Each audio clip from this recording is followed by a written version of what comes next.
السلام عليكم. maanta waa maalintii labaad ee Ramadaanka. Allah subhanahu wa ta'ala ayaan uga mahadinaynaa oo soo gaarsiiyay. Waxaan ka rajaynaynaa inuu gaarsiiyo maalmaha dhiman oo 29 ah insha Allah ta'ala. Haddii aan guda galno barnaamijkeena oo ahaa 3 daqiiqo iyo 3 aayadood, waxaan soo gaarnay aayadii afraad.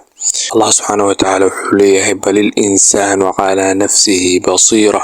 Insaanka isaga ayaa u xog ogaalsan naftiisa. waxba ku tari mayso amaanta kuwa wax amaana marka ay kugu sheegayaan wax aanad ahayn. Sidoo kale waxba ka dhibi mayso eedda kuwa wax eedeynaya haddii ay kugu tuhmaan wax aanad ahayn. Si kasta oo aad u wanaagsan tahay, insaanku waa hubaal inuu jiro mid ku nacabi. taa nabiyadii Ilaahay subhanahu wa ta'ala ma wada jeclayn dadku. Si walba oo uu u xun yahay qofku, waxaa la soo helaya kuwa jecel. xitaa Fircoon iyo Namruud dad ayaa u saxabatumi jiray. Mudraf bin Abdullahi ayaa yiri, Imaamu Maalik bin Anas ayaa igu yiri, dadku maxay iga lahaayeen? Waxaan ku iri saaxiibka dhabta ah waa ku amaanayay, cadowguna wax buu ka sheegayay.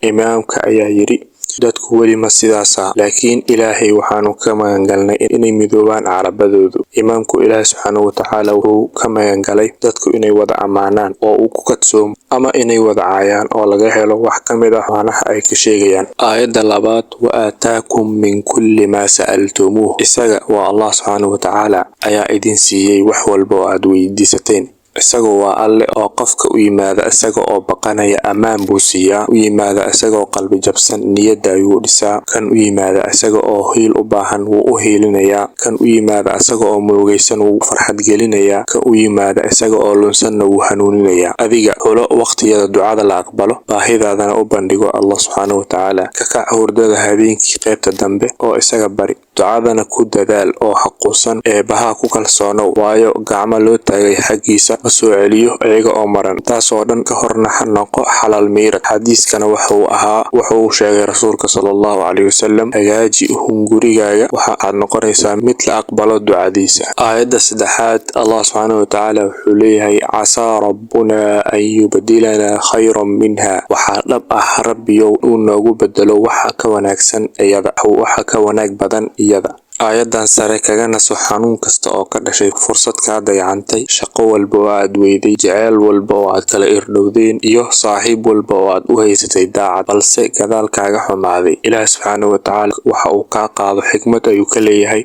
waxa uu ku daayana waa naxariis xagiisa ka ahaatay. haddii aad fahanto xikmadda, mahadnaq, haddii kalena iska adkayso oo maxaa yeelay guud ahaan qorshayaashiisu waa wada wanaag. haba ku xanuujiyaane. halkaas ayaan kusoo koobaynaa barnaamijkeena maanta. fadlan haddaad halkan ku cusub tahay, subscribe, share and like. mahadsanid.